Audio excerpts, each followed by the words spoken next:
All right, Peter, welcome to the show. Stoked to be here. Thank you for having me. My pleasure. Do you have a favorite quote, something that inspires or motivates you that you can share with us? Yes. One of my favorite movies is The Greatest Showman. It came out actually right as I was starting GUIDEcx, the company I founded, and it's comfort is the enemy of progress. Love it. So tell us about GUIDEcx. What does the product do?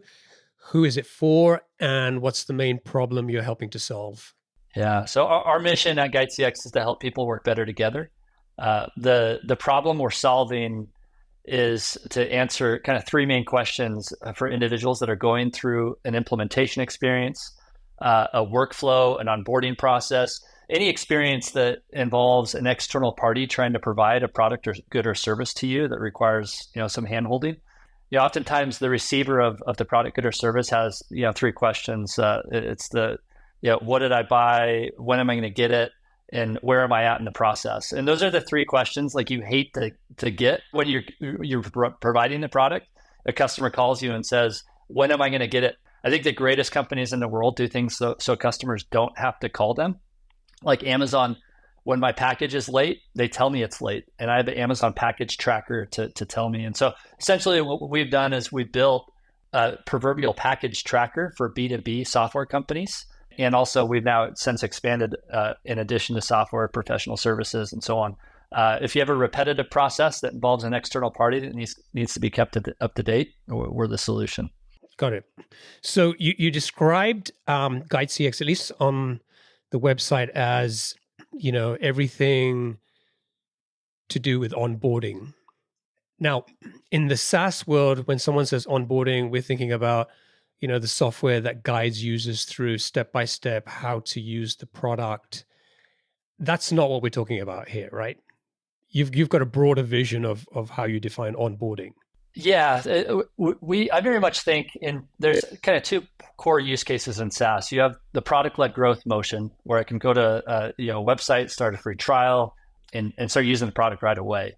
And then you have a more robust motion that happens when you're buying a CRM application, an ERP solution, point of sale solution, something that requires a robust setup process before value can be won.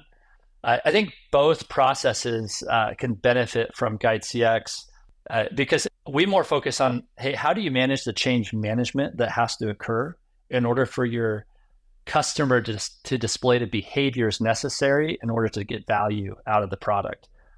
As an example, we bought Slack. When we started using it the next day after we bought it, my CFO wanted to cancel it because he didn't feel like it was better than email. But then we hired a few individuals from other organizations that brought us some best practices. They helped us change our behavior, change how we use the product, and ultimately we became a sticky customer because of that. And so I think that point at which you kind of identify, all right, what behaviors do I need to change, and how do I handhold that customer through that behavioral evolution? That's very much the use case we're catering towards. Some people call it onboarding, some people call it implementation, but that's our primary use case we market to. But our viral effect kind of pushes us into procurement. We have a few home builders using our product. We have, T-Mobile's our biggest customer using our product. They're not SaaS, so a lot of cool things we've learned. So just quickly, give me an example of how one use case of how T-Mobile is using GUIDEcx, and then we also mentioned Stripe. So maybe as a contrast, how is Stripe using the product? Yeah, so T-Mobile, they use us for their enterprise onboarding and implementation motion. One of their customers is they onboard their product to law enforcement agencies. And one of the things I learned the other day is a police car has 22 LTE connections in it. Right? Wow. You have like the radar detector, you have the GPS, you have all their walkie-talkie. I don't think they call it that anymore, but you see all these antennas kind of sticking up outside of police cars, and it's a robust process to switch law enforcement agency over from, let's say, AT&T over to T-Mobile. And you're talking about just one car with all those connections, and then multiply that across 100 vehicles across a whole fleet. That's one example of how T-Mobile would use us, managing that kind of that workflow that has to occur. There's certain responsibilities that fall on T-Mobile's side to be able to provide. There's other responsibilities that fall on the law enforcement agencies. side, and then you have third parties that are involved that neither party manages, right? And the hardest part about any project is managing people you don't manage. So that's one use case. T-Mobile. T-Mobile also has a lot of other different types of customers, Alaska Airlines, and all sorts of other entities they cater to. On the Stripe side, you have payment processing. When you set up payment processing, there's a long checklist of items that need to occur to connect either your billing or your invoicing platform to their payment or the ability to receive payments in their engine. So they have kind of a lighter process, and they have a more robust process based on how complex their customers that they're onboarding. Give us a sense of the size of the business. Where are you in terms of revenue, number of customers, size of team? Yeah, so about 500 plus customers. We have about 100 employees, 80 to be exact. And then we just kind of crossed that 8-figure mark. Our next big milestone will be that 20 million. And you've raised, I think, just a little over $40 million so far. Yeah, great partners, great investors.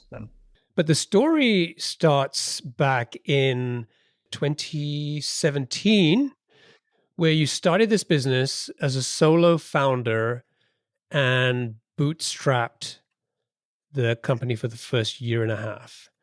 So I think that's a good place to start. A lot of people who listen to this will be saying, yeah, there are all these guys that come on the show and they talk about raising all this VC money and these big, ARR numbers, but I'm just bootstrapping, right? But that's how you started. So tell us, first of all, where did the idea come from and how did you get started? Yeah, just to piggyback really quick off of that thought process you just shared, I remember going to founder networking events and people would ask me, well, how much money have you raised? And I'd say, well, zero. And they'd say, really? Why? We've raised 10 million. And my question to them would always be, well, how much revenue? How many customers do you have? And they'd, well, we're pre-revenue. And I had, 100K in revenue that I was proud of. But I understand there's certain markets, certain companies that require a large amount of investment before, but I decided to go the other way. So the idea started with my previous company. We sold software to the automotive dealership market. Automotive dealers are very hard to engage. We not only had to, set up and implement our solution with the automotive dealer, but we had to integrate our product with their manufacturer, with their website providers, with their inventory management tools. A lot of moving parts. Dealers would always ask, hey, when are we be able to use your tool as a CRM product? And we always had to give a range of time, it'll be about 4 to 8 weeks.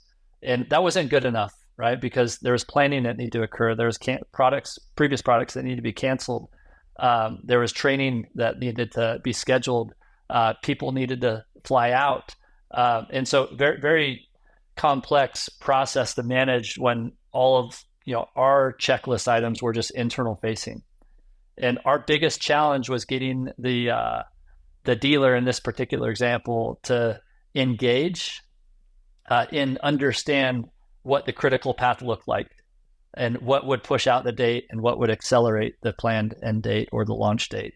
And we tried to use generic project management tools to solve that problem, but car dealers didn't understand what a Kanban board was. They didn't, for that matter, didn't even know or have any training on how to project manage on their side. And so I went on the search for a product that can, answer 3 questions like, hey, I want a product that can tell me when I'm going to deliver a good product or service based on the velocity of the project. I want it to eloquently tell me who has to do what in this process and when they have to do it. And then the third thing was an interesting problem. It was, what did I buy? And I can't tell you the number of welcome calls I got on with my previous company's customers. And they'd say, well, who are you? You're a CRM? Well, we already have a CRM. Didn't Jim know that, we didn't need this product? And it kind of put our implementation manager in this awkward position of having to resell the product all over again. There was that challenge. And then, people that joined a process midstream, like an IT manager needed to help us authenticate our domain with their DNS. And the IT manager always wants to know, well, why do you need to do that? What's the process? And so building kind of that last component of having kind of a thoughtful, eloquent manner of helping all individuals in a project know what the finish line looks like, and enabling our GuideCX customers to be able to kind of pitch the vision to all those people that didn't participate in the sales process. So you've experienced this pain firsthand, and presumably you see that there's an opportunity to go and build a business around this. But making the leap to actually doing that, and then also figuring out, like what you just described, is a very complex process. It's not like, I'm building a calendar scheduling app or something, right? I mean, even that actually can be quite complicated with time zones and anything. But anyway, right? It's like, you've got this complicated solution in mind. What did you do next? Like, did you still go out and try to validate this with other customers outside of the automotive space? And what did you do? What was the plan at that point in terms of building a product and how you were thinking about approaching that? So this is going to be like me talking about one of my kids. So you feel free to stop me. I get passionate about this. I'm a girl dad of 4 girls. So this is my 5th child, GuideCX. I decided to leave my previous company having not side gigged or done any of work to kind of move this project forward, if you will. And really the straw that broke the camel's back is I was kind of had some time off. My phone would not stop ringing. And the common question that I kept on getting from my customers was, when are we going to launch? And so I know it's a complex problem to solve, but I relegated it to, I want to build a B2B pizza tracker, right? So, like Domino's tells me when my pizza's coming out of the oven.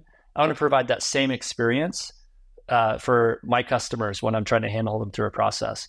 And so we essentially just started with that. And I got on so LinkedIn. I searched second level contacts. I had this idea in my head.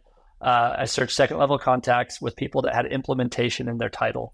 So they could be implementation manager, implementation consultant, just someone that delivered products, goods or services. I found 116 people. I asked them all the same 16 questions about how they delivered their products or goods or services. And that helped me understand that most people were solving this problem with generic project management, and they all had a common complaint of the inability of them to have a purpose-built product to provide a transparent view into how they were, building the product, good or service.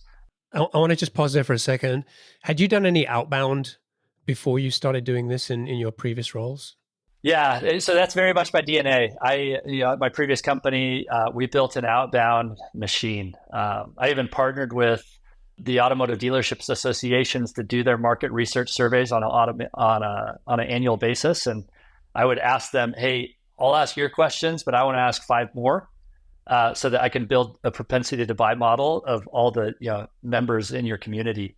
And so I came into this with kind of outbound muscles. I get. That's what drives me. Okay, great. Because many founders would start off by saying, I'm going to build a list and I'm going to cold email people. You went after second degree connections on LinkedIn. Just spell that out, why that's easier than contacting completely cold connections.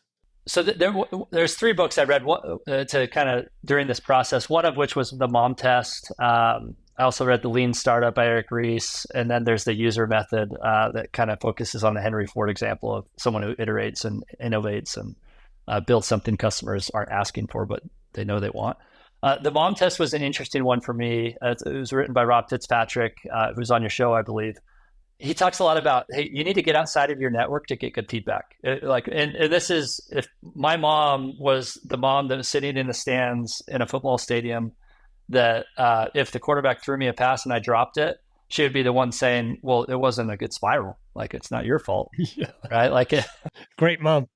Yeah, exactly. And so I really related to the concept of that book, which is the reason I searched the second level contacts on LinkedIn. Pretty easy to do and kind of their search criteria.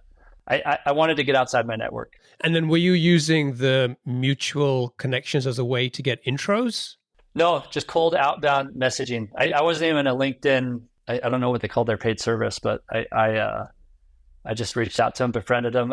One of the things I've learned throughout this process is most people are willing to help. I've maybe a more optimistic view in humanity than maybe most people do in these days. I think most people are good. They're willing to dive in.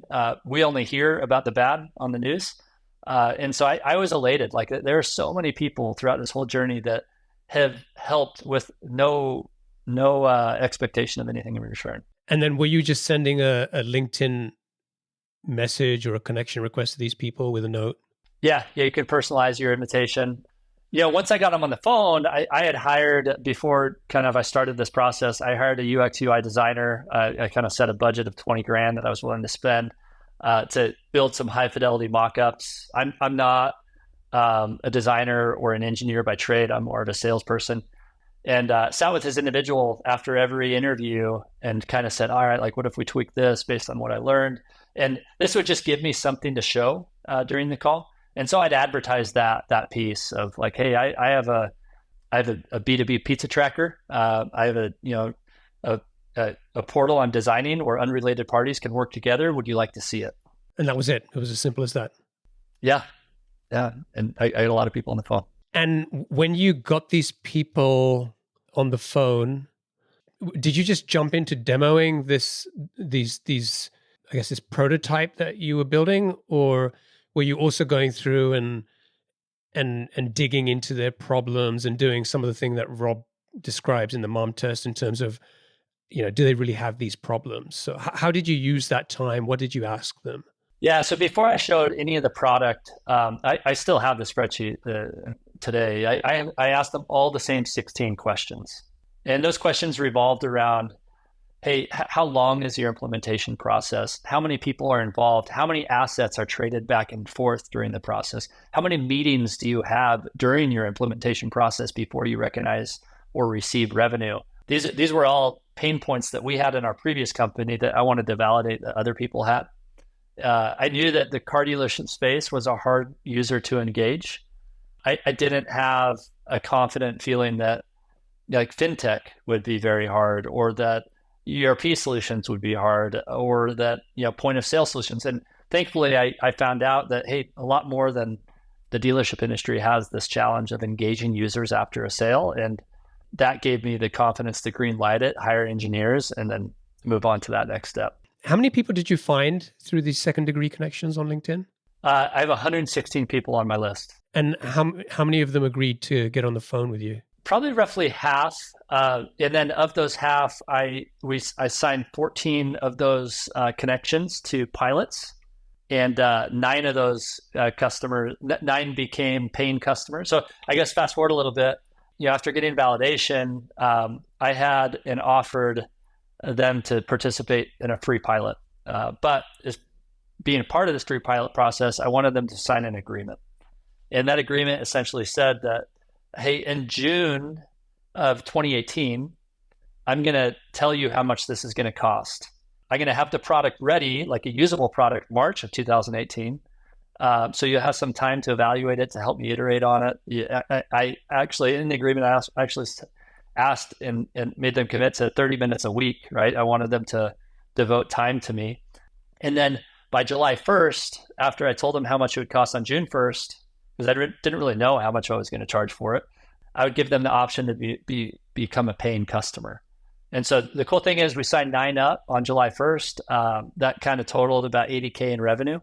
And 4 of those customers today are still on our product, which is really cool 5 years later. That's awesome. Yeah. After all of these years, I'm curious why you delayed that pricing announcement and said, on this date, I'll tell you what it's going to cost, versus while you were having these conversations, like just throwing out a number and seeing the reaction and using that as an indicator of what you should be charging these people. Yeah, it was more, I didn't know what the pricing driver would be. I had a lot of ideas around, hey, do I charge it based on just billable users? Do I make it usage-based? That seemed to be a popular theme back in the day. It still is. So there's one is like, how do I monetize that? I didn't want that to I guess, cloud the judgment of, the customer's real problem. I didn't really know how valuable the problem was. if solved to the customer.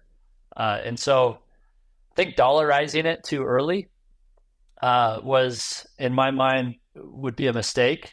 I wanted to prove that value going forward. And what was interesting is the average ACV of kind of those early adopters was 6-7K. But going forward, after I sold the solution after that, I had a hard time selling the solution for $1,000 a month.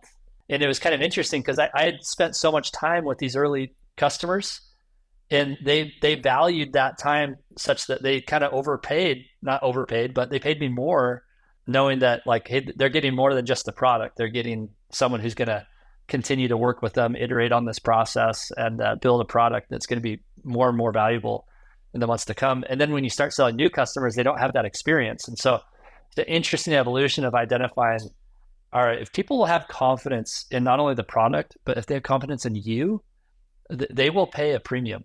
Like they pay for the experience. So how did you overcome that beyond those initial customers? Because yeah, you could continue spending a lot of time and creating this high touch experience with every new lead and customer that comes along. But at some point, you've got to let the thing start running itself to some degree. So how did you handle that resistance that you started seeing to people paying that sort of number? Well, we asked for more simply. Like I remember. I mean, I'm not saying it's easy. Like, and we battled for our first couple of years. I mean, we're category creation. Our product did not exist in the tech stack of the customer before we built it. People were using other products and services before we came along, and so there wasn't budget for our line item, and so it was a battle. But we have always priced our product at a premium, and it forces the conversation of validation, right? And if we would have just charged what these generic project management tools were charging at $5 a user or what have you, one is that wasn't going to work. I didn't have the money to do mass marketing to make that pencil, and so I had no other choice but to ask for, it was $100 a user is what we started with. We had no minimum, and we charged for the project manager license. Now, we've grown since then because our product has evolved, our market has evolved, and we have, a brand that we've grown. We have a bit of a reputation, but asking for more, I think that's the biggest mistake a lot of early founders make is they don't push that conversation because you never know how much you're really worth until you get that first no. Yeah. And I think there's also something about increasing your prices that often attracts a higher quality customer, not necessarily one that has more money, but one that actually cares more about spending to solve this problem that your product helps with. Yeah, it's a real problem to them. They had to have a conversation with an upper manager to actually get it approved. They couldn't just put it on their credit card. And that's a hard process. It's almost like easy come, easy go. If it's really easy to sell your product and kind of add a ton of users, I think they're going to be fast to leave.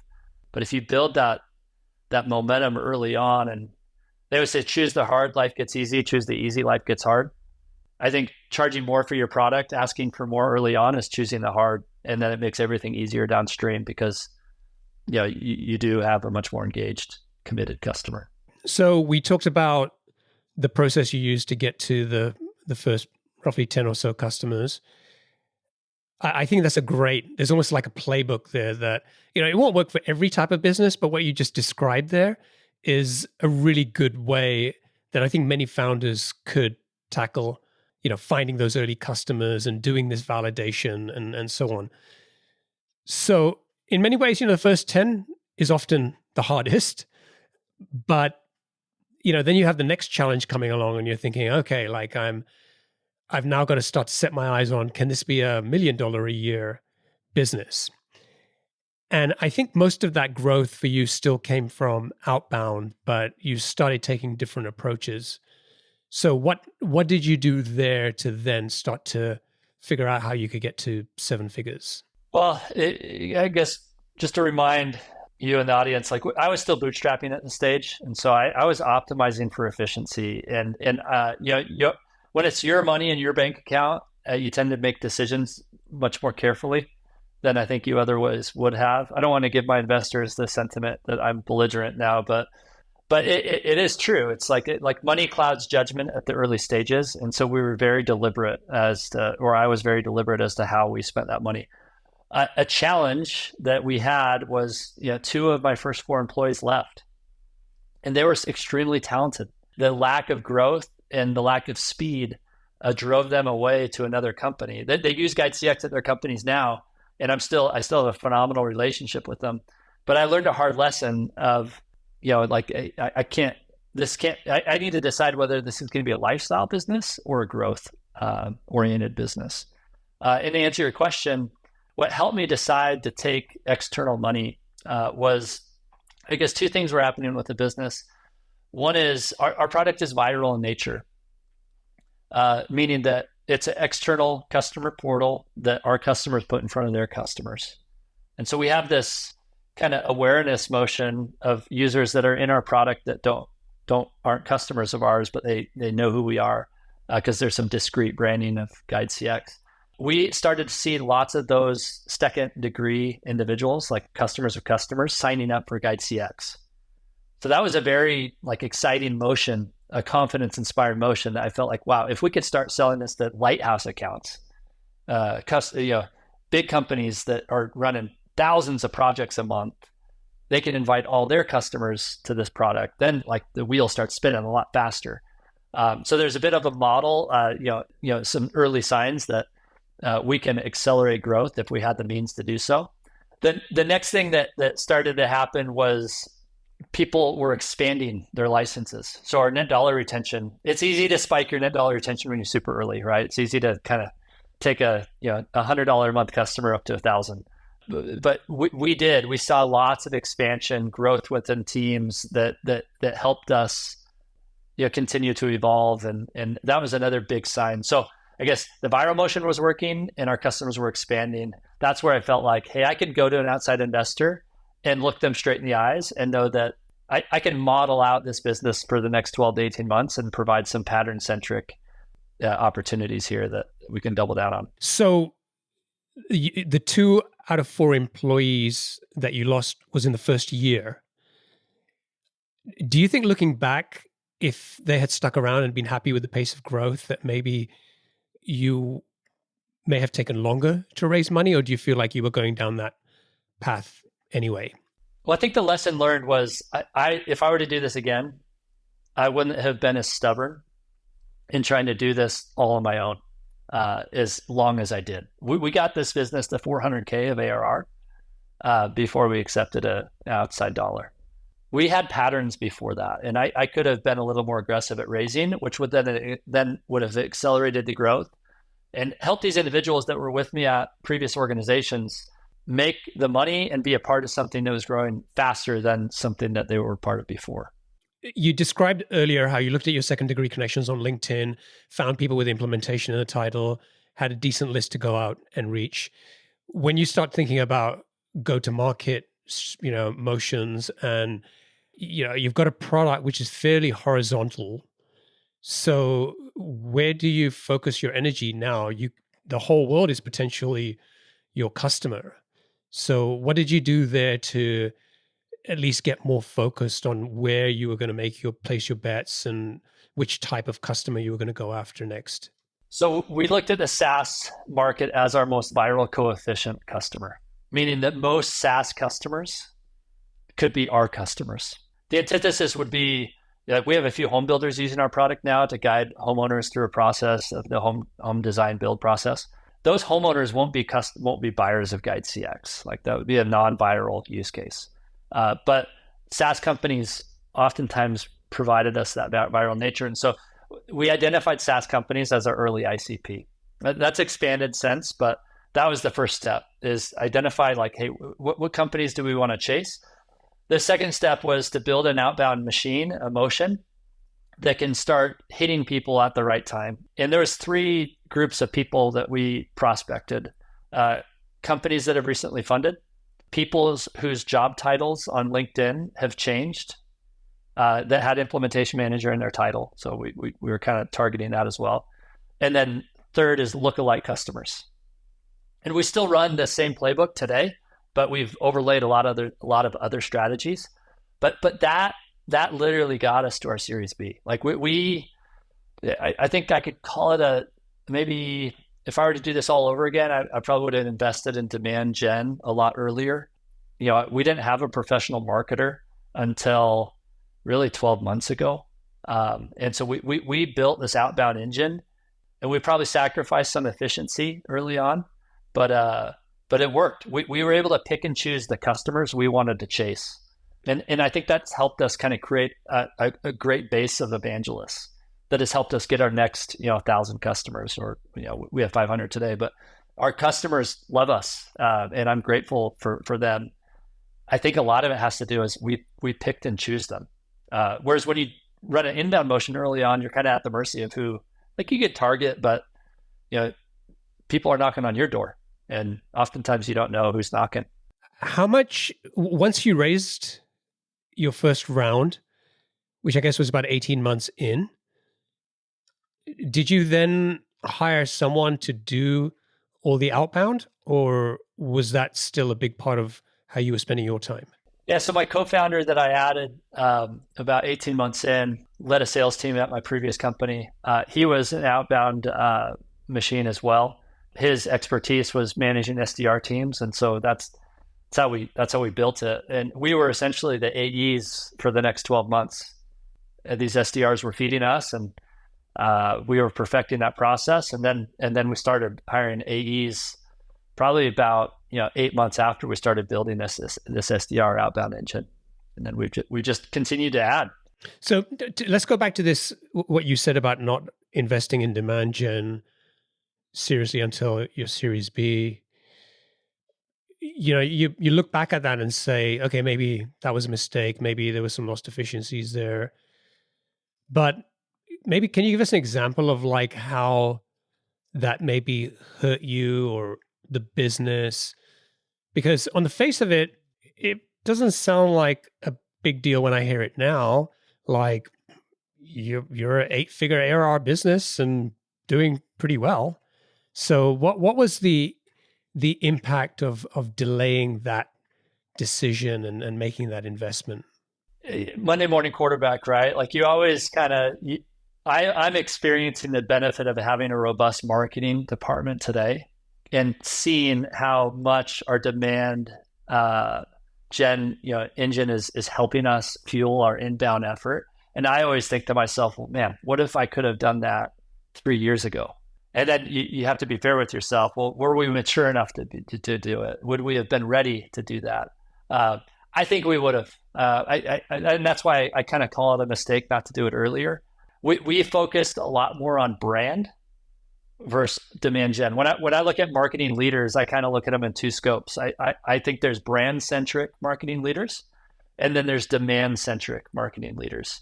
We tackled the brand first, and I believe that was a mistake because brand doesn't drive revenue right away. Like brand does not provide the tailwinds to the business until you're at scale. But we wanted cool shirts. Like we wanted to feel proud about where we worked, and I think there's some value there. But looking back on it, I think we would have moved forward with a demand-centric marketing marketing strategy, because we outsource our marketing effort for a long time. Demand-centric marketing strategy a lot earlier than we did. Yeah, I mean, brand marketing has its place, especially if you're an organization with a very large marketing budget and things are, the business is growing well. But in your situation, having, the focus more on demand and being able to basically tie back your investments, right, in terms of attribution, like every dollar you're spending, what are you getting for it is super important. Yeah, it forces a discipline. So let's talk about hiring. I know that was another area that you felt that you could have done differently. You raised money, you started hiring and building a team around you. but where did things sort of start to get difficult there? Yeah, I think every stage of the business is interesting. I think the first 50 employees, normally you can source friends and family, close people in your network, people that know you, to come work for you. And I think that's a huge value as a CEO. Is like how good are you at getting people to follow you, getting investors to follow you, getting customers to follow you, but more importantly, like getting your team, your employees, who you're going to be shoulder to shoulder with working with you. And when we started to surpass 50 customers or 50 employees, we made the mistake not to hire recruiters soon enough. And what happened is it put too much weight on the shoulders of our leadership team. Like over 50% of their time was spent recruiting. Now we were growing quickly and still are, but we sacrificed a lot of growth and probably customer experience, to be honest, because our leaders were only doing half of their day was spent helping their customers and their employees and their role, and the other half was recruiting. Just a lot of bandwidth that was sucked up. Once we hired a recruiter post Series B, it was like, oh man, like why didn't we do this sooner? This is like having an SDR for the company, right? Someone that can go out and source good talent. And we tried a few recruiting agencies, had some success with certain roles, not so much other roles. But those first 50 employees were, I won't call it easy, but you're hiring friends and family, and you're able to optimize for the skills that you're trying to hire for, which we kind of termed as I wanted empathetic people, I wanted kind people, I wanted hardworking people. I wanted people that were self-aware, that had good judgment. Like you don't care so much about the skills. You care more about like who the people are, because those are the people that the whole culture is going to be built off of. It's hard to nail it every time when you get past 50. Let's talk a little bit about, you mentioned lighthouse customers, and you've got some nice logos on your site, things like Amazon, T-Mobile, Stripe we've talked about. Who was your first big customer, and when did you land them? LogMeIn, who has since branded to Go2. We landed them about 18 months in. There are some connections. I knew a couple of employees that worked for them that used to work for a previous organization I worked for. LogMeIn also purchased a company in Utah, which is where we're located, a company called Jive, who has rebranded and assimilated into the LogMeIn culture. And that was our first 100K plus logo. I'm curious, was that a relatively difficult deal to close, or was it all the different factors that you've got, the sales background, you've brought on a co-founder who's got the same DNA, you've got some connections at the company. I just wonder like how that affected things. I interviewed a founder a couple of months back who around that time, similar time, he was about to close a big deal with a big customer, and then they started asking all of these questions, and they wanted to do a whole bunch of stuff around security and compliance and whatever, and they're getting bombarded with stuff. And he was like, yeah, sure, we'll do this. And it was the first time they'd ever done it, but just wanted you to know that we are a small company. And they were like, well, how small? And I was like, there's two of us. They were like, oh. And it would kind of just kill the deal there. I just this thing about, do we really want to trust, a tiny company at this point? So what was your experience in landing a bigger customer? Definitely similarities. You talk to lots of investors during this process, and the first thing an investor says, well, if you could sell 100K plus customer, why can't you sell 10? Like, why do you build emotion around this? And we kind of bought into that process, and we did so probably earlier than we were ready for. And to your friends or your conversation's point, like SOC 2 compliance, like we didn't have our SOC 2 report. We didn't have robust administrative features. We excelled with groups of 10 plus users in our product that were teams, but we didn't have a hierarchy to support multiple teams and multiple business units within our product. Gratefully now we do, but we started chasing bigger, we started our enterprise motion, our account-based marketing motion I hesitate to say earlier than what we should have, but we learned a lot from it, and it pushed the business forward. And I think this is it's kind of a catch-22 with every small company. You can build a product for your core group of customers and perfect that, and do a really good job at it.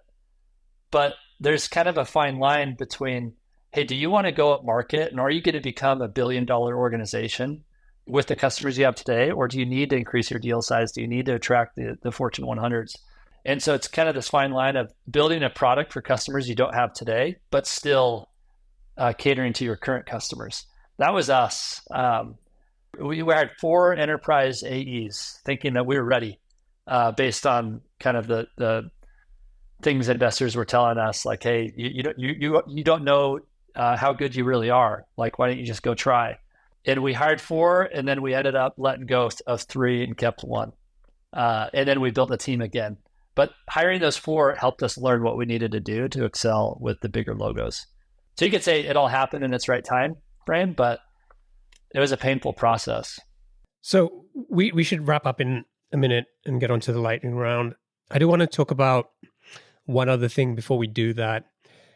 I talk to a lot of very early stage founders, and I often get asked, should I trademark what I'm doing? And I'm kind of a little bit flippant about my answer at that point. It's like, yeah, you could waste time doing that, but right now, you just need to prove that you're solving a problem that people care about. You need to think about getting customers first.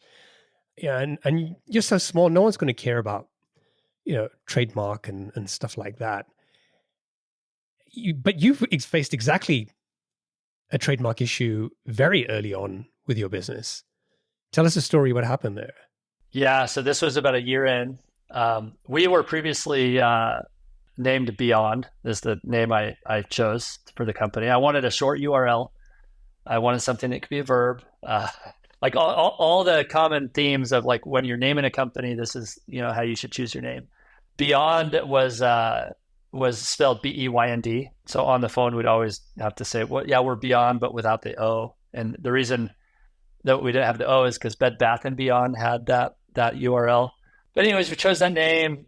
We were growing the business. And then I got served with a FedEx envelope on my doorstep 2 days before Christmas. And there's a company out in Ohio called Beyond Software. They didn't really necessarily do what we did, but phonetically, we sounded the same. And that CEO had an issue with it. And we got served. I ended up finding the CEO's number on the phone. The papers came from their law firm, and I searched on LinkedIn who the CEO was, and I reached directly out to that individual. And I told him, I'm like, hey, listen, there's no malicious intent here. I don't think we're in the same market. We're not confusing our customers, but we're going to take this opportunity to rebrand. Can you give me 3 months to do so?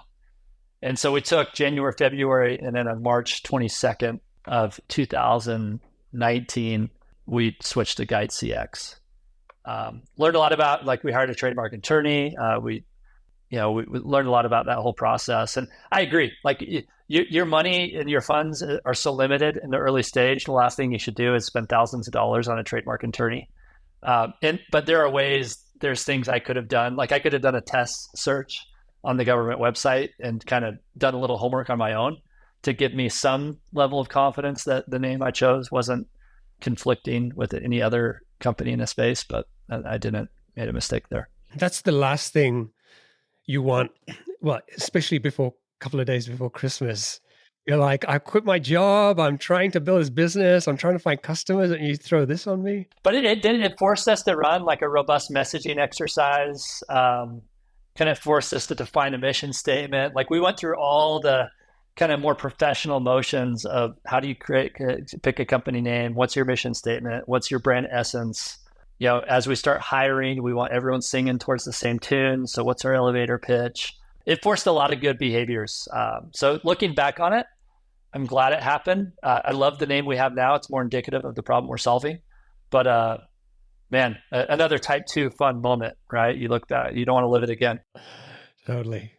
All right, let's get on to the lightning round. I've got 7 quick fire questions for you.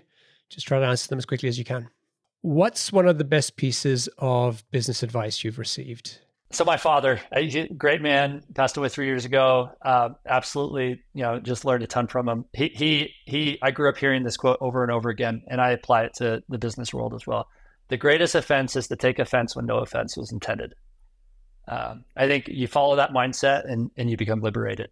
Did I read somewhere that he was an entrepreneur as well? Yeah, he was a home builder. Yeah, and what was cool about him is he lost everything he had in his life 3 times. He took a lot of risks, but his demeanor never changed. Like failure didn't define him. Failure was temporary. It wasn't permanent.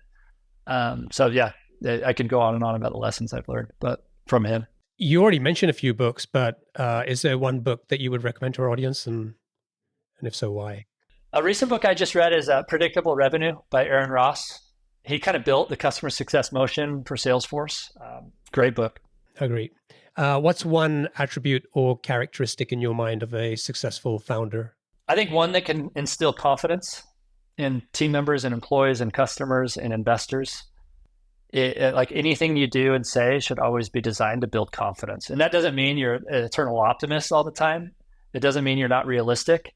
But I think people that instill confidence in others are magnets.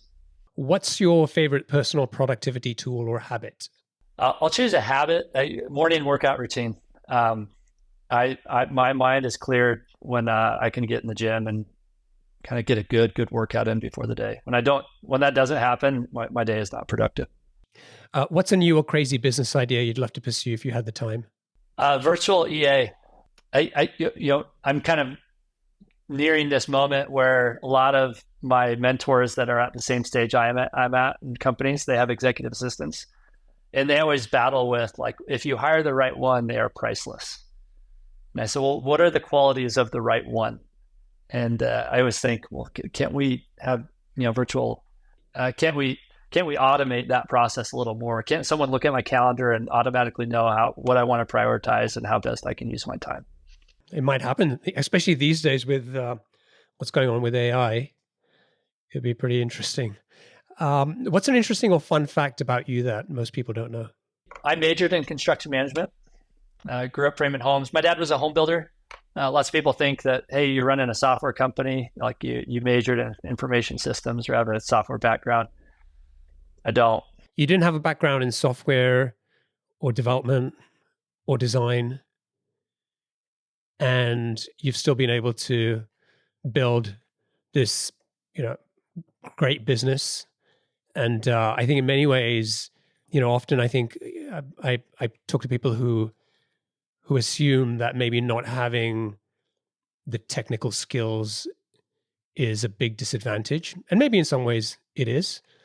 Looking at leadership and founders and what makes great founders, I think it's much more like a holistic picture.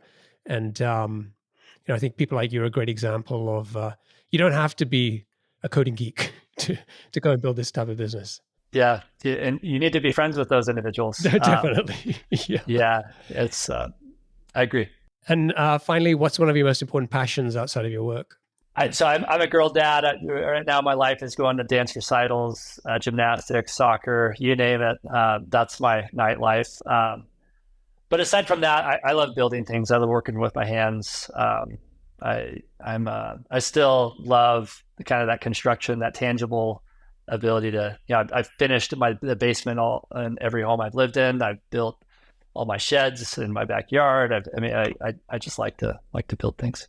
Peter, thank you so much for joining me. It's been a real pleasure talking about what you have done over the last, I guess, 7 years now. Thank you for sharing the lessons and you've learned along the way. I think there's a lot of stuff that you talked about which will hopefully be inspirational or maybe even actionable for people who are a little earlier in their journey. So I appreciate you taking the time to do that. If people want to learn more about GUIDEcx, they can go to guidecx.com. And if folks want to get in touch with you, what's the best way for them to do that? Peter at GUIDEcx is my email. You could also reach out to me on LinkedIn. I would love to help you. Please reach out. People have helped me. if I could do anything unrelated to GUIDEcx, please don't hesitate. Awesome. Thank you so much. It's been a pleasure. Congratulations on hitting the 8-figure ARR mark. And I wish you and the team the best of success as you drive towards that next big milestone. Cool. Thank you, Omer. Appreciate you having me. Cheers.